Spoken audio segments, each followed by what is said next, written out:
स्वामी विवेकानंद जी महाराज जब विदेश जाने लगे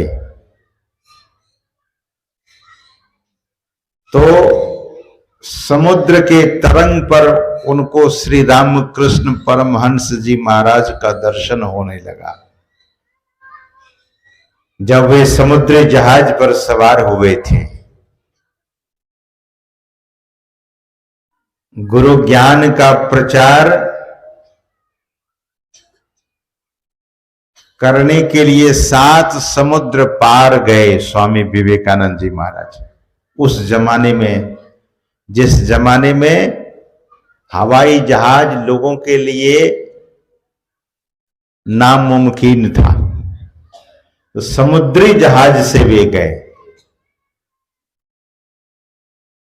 और गुरु के ज्ञान का प्रचार करने के लिए बहुत कष्ट उठाया उसने। 3 दिनों तक लगातार भूखे रहे।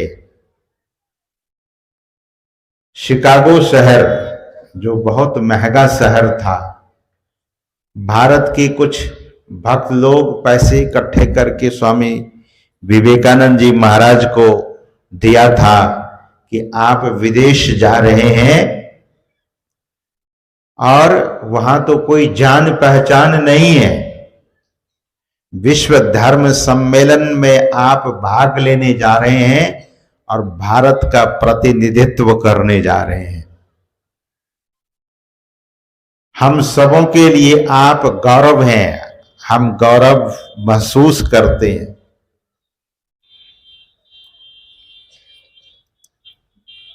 सद्गुरु के ज्ञान का प्रचार स्वामी जी महाराज को करना था। यह प्रचार कार्य कोई साधारण कार्य नहीं होता, इसमें बहुत कठिनाइयां आती है।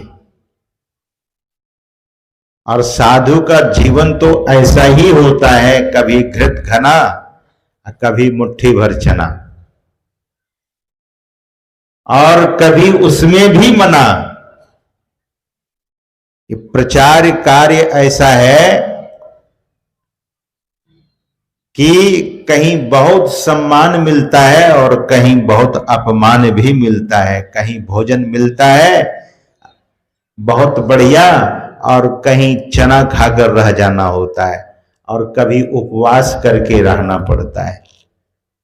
स्वामी विवेकानंद जी महाराज के पास जो पैसे थे वो पर्याप्त नहीं थे, अपर्याप्त पैसे थे, कम पैसे थे। सज्जनों, भोजन खरीद करके खाते थे स्वामी विवेकानंद जी महाराज। जरा ध्यान से सुनिएगा कि गुरु के ज्ञान का प्रचार करने में कितनी कठिनाइयां। फल खरीद के खाते थे क्योंकि भोजन तो बना सकते नहीं थे। पका हुआ भोजन में संदेह होता था कि वेजिटेरियन है या नॉन वेजिटेरियन है, आमिष भोजन है कि निरामिष भोजन है। वैष्णव रेस्टोरेंट खोजने में बहुत समय लग जाता था उनको। भूख से त्रस्त रहते थे।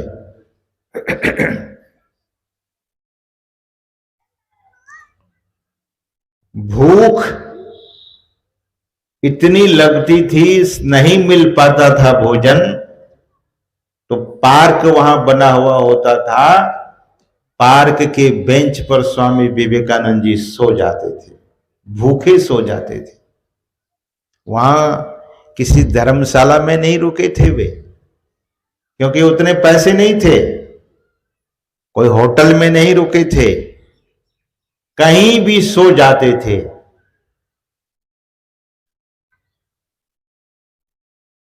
बाद में स्वामी विवेकानंद जी महाराज जब बहुत प्रसिद्ध हुए, इंग्लैंड में उनको बहुत मोटा गद्दे दिए सोने के लिए। तो स्वामी विवेकानंद जी महाराज उस मोटे गद्दे पर नहीं सोए, नीचे बिछावन बिछाकर सोए। क्यों? क्योंकि मैं तप कर रहा हूं, मेरे भारत के लोगों के पास, सभी के पास गद्दे नहीं सोने के लिए। इतना पवित्र भाव था स्वामी विवेकानंद जी महाराज का। सज्जनों, शिकागो शहर के उस पार्क में स्वामी विवेकानंद जी महाराज भूखे सो रहे थे, तो सवेरे सवेरे एक महिला अपनी खिड़की खोलकर पार्क के तरफ, गार्डन की ओर देखती है, और जैसे झांकती है, एक सुंदर दिव्य पुरुष का दर्शन उस महिला को होता है। महिला अपने महल से उतरकर स्वामी विवेकानंद जी महाराज के करीब पहुंचती है और पूछती है कि वेयर डू यू फ्रॉम, कहां से आप हैं? स्वामी विवेकानंद जी ने कहा कि आई एम फ्रॉम इंडिया, मैं भारत से आया हूं, मैं भारत का रहने वाला हूं, इंडियन रेसिडेंट्स। तो आपको रहने की जगह यहां नहीं है? स्वामी विवेकानंद जी महाराज सारी बात बता देते हैं कि मैं भारत का प्रतिनिधित्व करने आया हूं, रिप्रेजेंट करने आया हूं विश्व धर्म सम्मेलन में। तो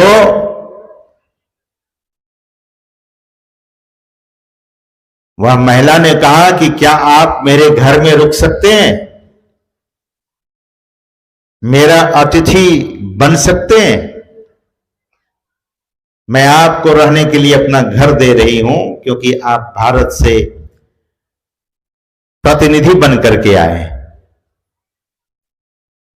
स्वामी विवेकानंद जी ने कहा कि अगर आप की ऐसी इच्छा है, आपके मन में भारत के प्रति सुंदर भाव है, तो मैं आपके घर में बिना हिचकिचाहट के रुक जाऊंगा। और वह महिला अपने घर ले जाती है, स्वामी विवेकानंद जी महाराज को सम्मान करती है, भोजन कराती है, और विश्व धर्म सम्मेलन के जो चेयरमैन थे, अध्यक्ष थे, उस महिला के पति ही थे। स्वामी विवेकानंद जी महाराज से बहुत बात जब वे सज्जन करते हैं, बहुत प्रभावित हो गए। गुरु के भक्त से प्रभावित हुए वे सज्जन, और उन्होंने कहा कि मैं आपको उस विश्व धर्म सम्मेलन में जरूर ले जाऊंगा। समय आया, स्वामी विवेकानंद जी से कहा कि आपको उस विश्व धर्म सम्मेलन में भाग लेने के लिए पैंट और शर्ट पहनना पड़ेगा। वे तो सन्यासी थे।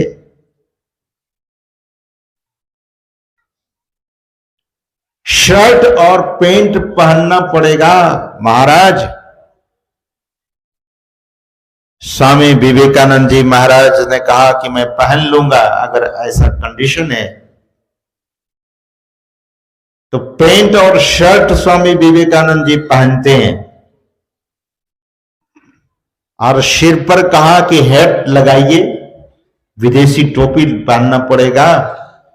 तो स्वामी विवेकानंद जी ने कहा कि नहीं, सिर पर तो भारत ही रहेगा, सिर पर पगड़ी रहेगी, सिर पर हैट नहीं रहेगा, सिर पर भारत ही रहेगा, मैं पगड़ी नहीं छोड़ सकता। कहीं समझौता नहीं। किसी ने पूछा महाराज, बाद में जब वे ब्रितानी जूता पहन रहे थे, तो किसी ने पूछा कि क्या आप अंग्रेज हो गए? तो उन्होंने कहा कि नहीं, अंग्रेज मेरे पैरों तले है। अंग्रेज यानी ब्रितानी जूता, ब्रिटेन का जूता, उसे तो मैं अपने पैरों के तल में रखा हूं, लेकिन भारत सिर पर रखा हूं, क्योंकि भारत में ही पगड़ी पहनी जाती है। गुरु के लाल थे सज्जनों, गुरु के लाल में अदम्य साहस।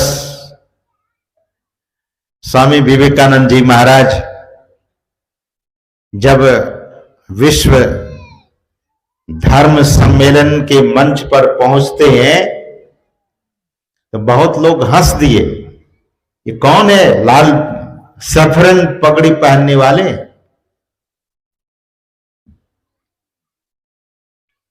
समय की चर्चा हो गई कि इनको भी समय दिया जाए। तो सज्जनों,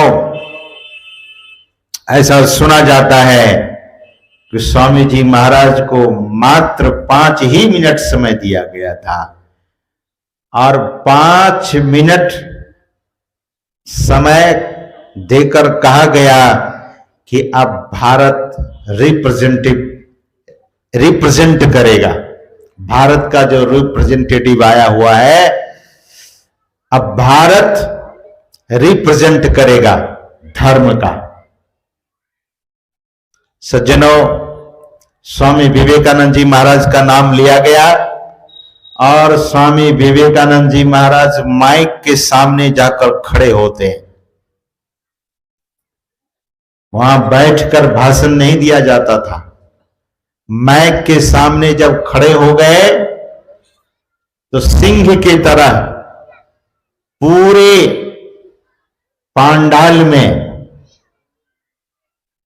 वे सिंहावलोकन करने लगे, सिंह की तरह देखने लगे। 1 मिनट हो गया, 5 मिनट का समय दिया गया था, 1 मिनट हो गया। तो लोगों ने कहा कि India has gone silent, Bharat चुप हो गया। किसको खड़ा कर दिया गया मंच पर, माइक के सामने? अब भारत की हिम्मत ही नहीं हो रही है कि कुछ बोले, क्योंकि पूरे भारत को रिप्रेजेंट करने के लिए गए थे। स्वामी विवेकानंद जी महाराज विचलित नहीं हुए इस बात को सुनकर कि India has gone silent. Swami ji महाराज विचलित नहीं हुए, क्योंकि वे गुरु के लाल थे, पक्के और सच्चे गुरु के लाल थे वे। साधना की अनुभूति उनके भीतर थी, अध्यात्म में प्रतिष्ठित थे, इसीलिए विचलित नहीं हुए। 5 मिनट समय दिया गया और 5 शब्द बोले, मात्र पहले 5 शब्द। Sister and brother of America, मात्र 5 शब्द बोला गया और 3 मिनटों तक ताली बजती रह गई। खड़े होकर लोग ताली बजाए, 5 ही शब्द। लोगों को लगा, महिलाओं को लगा, नारी जगत को लगा, वहां जितनी मातृशक्ति बैठी थी उनको लगा कि मेरे भाई ने आज मुझे बहन कहा है, हमारा भाई मुझे बहन बोलता था, लेकिन इनके शब्द मेरे हृदय को छू गया है। आज मैं इस मंच पर सच्चे भ्राता को देख रही हूं। सब लोग इस ऐसी भावना में रत हो गई और पूरे पांडाल में, उस हॉल में जो बैठे हुए लोग थे, सबों को लगा कि मेरे ही सहोदर, मेरे ही खास भाई मुझे भाई कहकर संबोधन किया है। तभी 3 मिनटों तक ताली बजते रह गई थी। तो गुरु के लाल के शब्दों में वो शक्ति थी। सज्जनों, इतनी ही बात सुनकर लोग कायल हो गए और बहुत सुने स्वामी विवेकानंद जी महाराज से। कभी कभी जब उस मंच पर स्वामी विवेकानंद जी महाराज एक कोने से दूसरे कोने तक गुजर जाते थे तो तालियों की गड़गड़ाहट हो जाती थी। इतने लोग प्रसन्न होते थे उनको देखकर। तब उस विश्व धर्म सभा में उसने क्या कही कि धर्म दीवार खड़ा नहीं करता है, धर्म मतभेद पैदा नहीं करता है। जैसा कि तभी से मैं सुन रहा हूं कि सब लोग अपने अपने धर्मों की प्रशंसा करते हैं। एक धर्म है, वह धर्म अध्यात्म धर्म है। क्या? The religion of the spiritual world. Swami Vivekananda ji Maharaj ने कहा कि यह आध्यात्मिकता कैसे आती है। वैसे तो मैंने देखा यहां के विद्वानों को, लोग अपने अपने धर्म की बड़ाई कर रहे थे। स्वामी विवेकानंद जी ने कहा कि एक बार समुद्र में तूफान आया और तूफान आने के कारण कुआं में भी समुद्र का पानी चला गया। समुद्र का मेढक उस कुएं में गिर गया। तो कुएं में जो मेढक था उस समुद्र के मेढक से पूछा कि वेयर डू यू फ्रॉम, तुम कहां से आए? तो समुद्र का मेढक ने कहा कि आई एम फ्रॉम सी, मैं समुद्र से आया हूं। I came from sea. What is the sea? How bigger it is? समुद्र क्या होता है, कितना बड़ा होता है? तो समुद्र वाला मेढक ने कहा कि समुद्र बहुत बड़ा होता है, यहां मैं कुआं में बैठकर क्या बताऊं। तो कुआं का मेढक थोड़ा सा छलांग लगाया कुआं में कि क्या तुम्हारा समुद्र इतना बड़ा होता है? समुद्र का मेढक हंसने लगा। अरे नहीं, कुआं से समुद्र का कहीं कोई उदाहरण नहीं हो सकता। दीपक दिखा करके कोई बोले सूर्य दीपक के समान होता है, हंसी नहीं आएगी लोगों को। फिर